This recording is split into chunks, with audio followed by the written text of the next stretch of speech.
So you have got your festival mission and vision in place, you've got the platform to support it, you've got the personnel to make it happen. Now, you just need to put butts in seats. Drex here from DrexFactor.com, bringing you poi spinning and flow arts to benefit your body and brain. And today we are continuing my series on how to put together an online flow festival by talking about marketing. Before we dive in, I just want to give a quick shout out to the friends of the channel. Big thanks to Dark Monk, Flow Toys, Pyroterra Light Toys, LMF Props, Spinballs, and Ultrapoi for helping to make the videos on this channel possible. You can learn more about all these amazing companies and the work that they do to support flow artists like yourself by checking out the links that I've got down in the description of this video. So when last we left our intrepid adventurer, he was going down the route of filling out his lineup and discovering just how important production personnel were. So as I'm recording this, it is the day before DrexFest, and I am wired on pure adrenaline at this point. I don't drink coffee, so adrenaline is what I got to work with. So one of those interesting things about our process here is that we're doing tech rehearsals with all of our instructors and musicians. A tech rehearsal is basically just like running through and having all of the technical pieces in place. So we'll have somebody run through the process of coming on camera and answering questions and everything, figuring out what the interface is and all that. And the good thing is that we can set these up in such a way that we can actually hold on to them and go back and view them later on in order to kind of review the game tape and see what needs work and what is running smoothly. So I've actually been going through and watching a lot of these tech rehearsals over the course of the past couple days, and you know, they've actually been getting me really stoked for the event. I've been seeing just how smoothly all the pieces are running and how awesome the experience is going to be for our attendees. And I think it's important to have stuff that you can look at and point to and be like, oh, this is going to be cool, to give yourself not only a little bit of positive reinforcement, but also realize that ultimately the thing that you're doing in the service to your attendees and everything is looking pretty good. And if you are happy with it, they are likely going to be happy with it too. So let's chat for a little bit about one of those very important pieces for running an event. I mean, it's just getting people there and all. It's not like it's that big a deal. But seriously though, no matter how many sponsors you have, no matter how great your lineup is, you need to tell people that it exists. There's a really big thing that I kind of feel like I have to keep discovering over and over again as I try out different things as a content creator, and that's that literally it is impossible for somebody to discover something that you are doing without your telling them. And I know that we really frequently get into this place where we're afraid to talk too much about what we're doing. We feel like we're selling things too much, or we feel like we're talking about ourselves too much. And the problem with that kind of thinking is that if it becomes hard to find information on what you're doing, nobody is going to engage with it. So like there's this old maxim that a person has to see information about what you're trying to sell them like 7 to 13 times in order to finally make enough connections to make it happen. And that's even if they're really interested in what you're doing. So really think that every time you post, you're going to reach maybe like 1 to 5% of your audience. So the more that you post, the more likely it is that you're gonna hit those eyeballs that you need. So what are some of the ways that I've come up with to reach eyeballs? So without a doubt, the greatest resource that I have access to is the enormous audience that I have built on my multiple different platforms. Whether it is my audience on YouTube, my audience on Instagram, my audience on Facebook, or my mailing list. I have an enormous group of people that have basically come in and told me, hey, you know, I am interested in the things that you're creating and I'd like to hear more about them. So that is kind of my first port of call in terms of posting about it. So this takes the form of Instagram and Facebook posts. It takes the form of posting a Facebook event. It takes the form of having what are called lead magnets in many of my videos. And a lead magnet is basically basically just a place where you say, you know, hey, if you like this thing, you may like this other thing that I'm working on, and give people a link to it or way that they can get involved with it. Some of you may have noticed that these here videos about how to run a flow festival actually are lead magnets in and of themselves.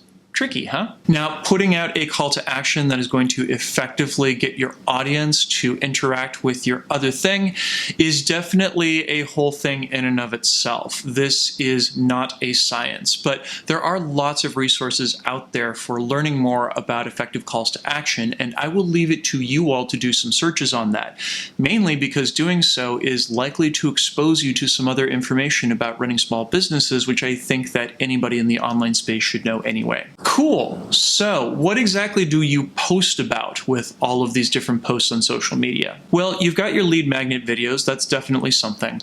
As well, every single piece of information about the festival is potentially a space where you can talk about it more and bring people's attention to it.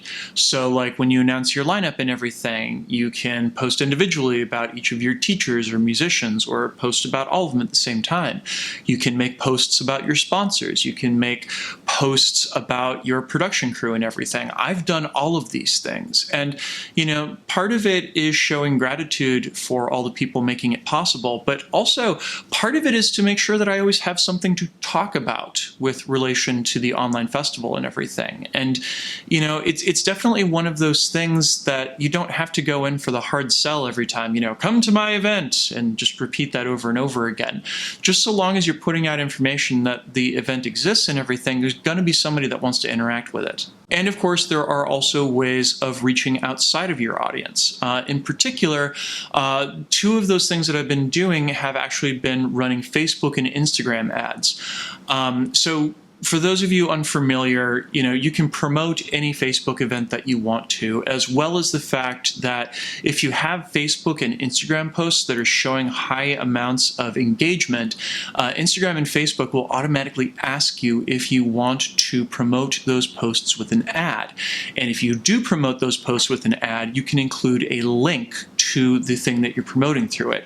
I've done this a few times now. The Facebook event has been promoted, and there have been a couple posts on both Facebook and Instagram that I've bought short-term ads for and everything that were showing high rates of engagement. How effective is it?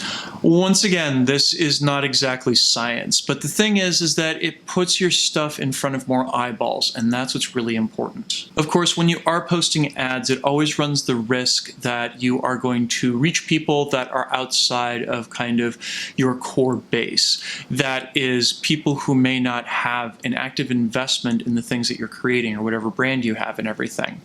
By the same token, though, sometimes you can get lucky. So there's kind of a balance to be struck there. There's also getting your participants to help be a part of promoting the event. One thing that's super common with flow festivals is creating little profile photo frames. These tend to be things that like have strong branding for the event, as well as showcase the instructor doing whatever happens to be their thing of choice. And you know, one of the things I hired my graphic designer to do for this event was create one of those frames, and I've been doing those frames for our musicians, for our sponsors, for our production staff, and of course for our instructors and everything. So having those for people to post on their Instagram or Facebook is potentially a way of reaching their audience too, which is going to help you out a lot in itself. And honestly, as much as people talk about it being kind of old-fashioned and not really that great in terms of engagement anymore, my email list has been a great source of support for getting people on board with this event. I first created a lead magnet to get people on my email list probably 4 or 5 years ago. And I did it because I had a friend who is an online entrepreneur who basically was just like, if you're not doing this, you're doing it wrong. And I refused to believe him, but I did it anyway. And happily, I'm in a place right now where, you know, there's over 7,000 people on that list, and that's a group of people that I can ping regularly with information about the event and get them to convert into customers to go buy tickets and everything. So yay. There's also an interesting thing that I did this time around that I kind of had an idea for when I was helping with Flame Festival, and that was coming up with kind of regular content geared around the event that could be kind of exclusive content. So the idea here was that in order to pull in people that were perhaps interested in the event but not ready to, push the button and buy the ticket and everything, I offered them another lead magnet. That is, they could sign up for a part in my email list, and I would send them information about the lineup before it went public.